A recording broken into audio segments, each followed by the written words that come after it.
Today on Open Minds UFO Report, a downed UFO was spotted on the XFiles set, alien hunting robots are being developed to search beneath the ice of Europa, and NASA's administrator says Area 51 and extraterrestrial life exists. Your Open Minds UFO Report starts now.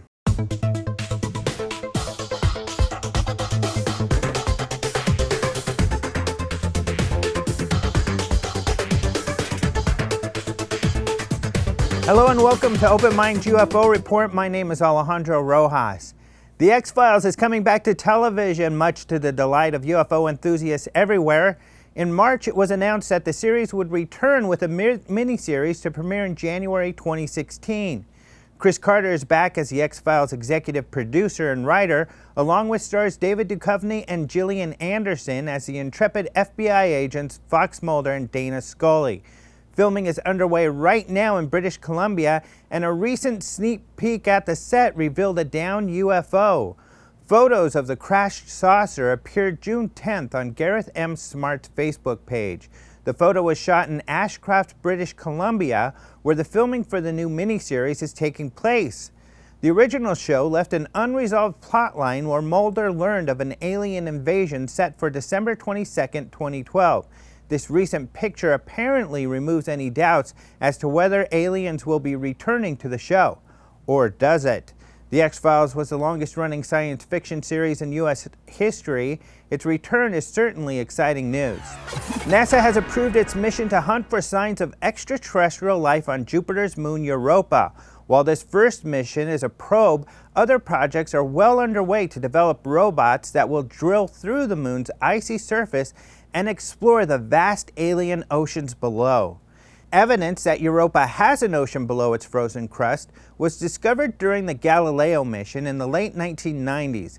In a promotional video posted earlier this week by NASA's Jet Propulsion Laboratory, Claudia Alexander, Galileo project manager from 1999 to 2003, says, "We might be actually looking at a body that is presently alive, presently active, and presently undergoing its geology. There is too much evidence right now lying around on the surface, the red stuff, that suggests that something's going on there. Is that an environment that is habitable for any sort of life form? By golly, we really have got to go back and figure that out." Robert Papalardo, a Europa mission project scientist, agrees. Europa is the most likely place to find life in our solar system today because we think there's a liquid water ocean beneath its surface. Now we know that on Earth, everywhere that there's water, we find life. The approved mission gives the go-ahead for the development of a probe that, once launched, will take several years to reach Jupiter. It will then go into orbit and conduct 45 close flybys of Europa. During those flybys, according to NASA, the craft will image the moon's icy surface at high resolution and investigate its composition and the structure of its interior and icy shell. According to Space.com, the spacecraft will also look for suitable places to land.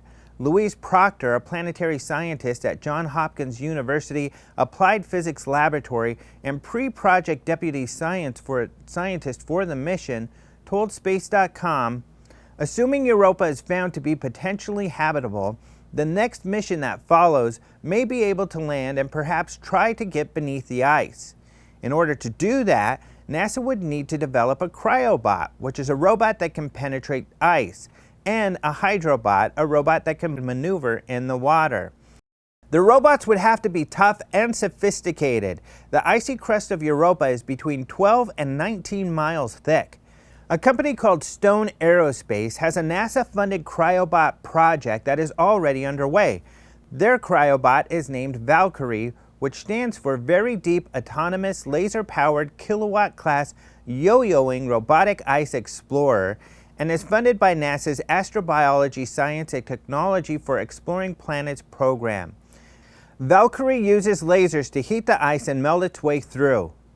Previous cryobot designs used onboard power supplies, which weighed down the devices and made them bulky. The Valkyrie uses fiber optics instead, which allows it to leave the power supply and other heavy equipment on the surface. According to Space.com, the cryobot uses a laser energy to heat water, with which to melt the ice in front of it while the water refreezes behind it around the fiber. In a test in 2004, the Valkyrie descended to a depth of 31 meters. However, Stone Aerospace says it is capable of much greater depths. Getting through the ice is just a first step, but Stone Aerospace also has an innovative hydrobot to explore the oceans once they get below the ice. They call it Artemis, which stands for Autonomous Rover Airborne Radar Transects of the Environment Beneath the McMurdo Ice Shelf. Artemis is designed to be an underwater mothership. It will be able to deploy smaller probes to explore multiple areas of interest at once. It is still unknown what will be found on Europa, but the technology exists to explore above and below the ice. Now that NASA has approved the first step to finding out what mysteries lie hidden on this ice moon of Jupiter, we are that much closer to finding out. NASA Administrator Charles Bolden recently stated he believes in aliens and that there is an Area 51. In fact, he says he's been there. Bolden's statements were made last week to a group of British school children. He was asked by the students, "Does extraterrestrial life exist?"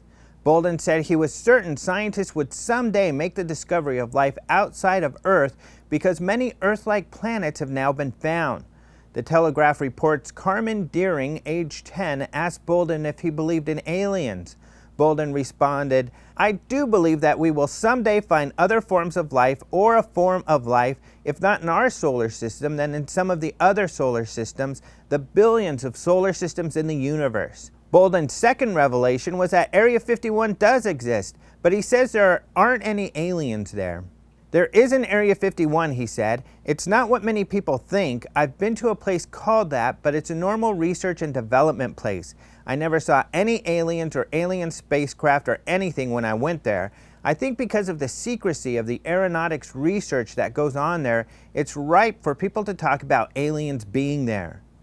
Some have wondered why Bolden would have been at Area 51, but he was a U.S. Naval test pilot. Soon after he graduated from the U.S. Naval Test Pilot School, he was selected as an astronaut candidate by NASA and served several years as an astronaut before returning to military duty. He eventually retired as a U.S. Marine Corps Major General in 2004. President Obama then nominated Bolden to be NASA's administrator in 2009. When he took office, Bolden became the first African American to head NASA on a permanent basis. That's your Open Minds UFO report for today. You can find these stories and more at openminds.tv. We post fresh UFO news daily. You can also follow us on Twitter at Open Minds TV, and you can find us on Facebook. Don't forget to register for the International UFO Congress, the Guinness World Record-holding largest UFO convention. Early registration is open now, so reserve your spot at the lowest price available all year at ufocongress.com. Let us know if you enjoyed today's episode by liking the episode on YouTube and leaving us your comments in the section below. You can also download our podcast, Open Minds UFO Radio, on iTunes or at openminds.tv/radio. Thanks again for joining us today. For OpenMinds.tv, I'm Alejandro Rojas.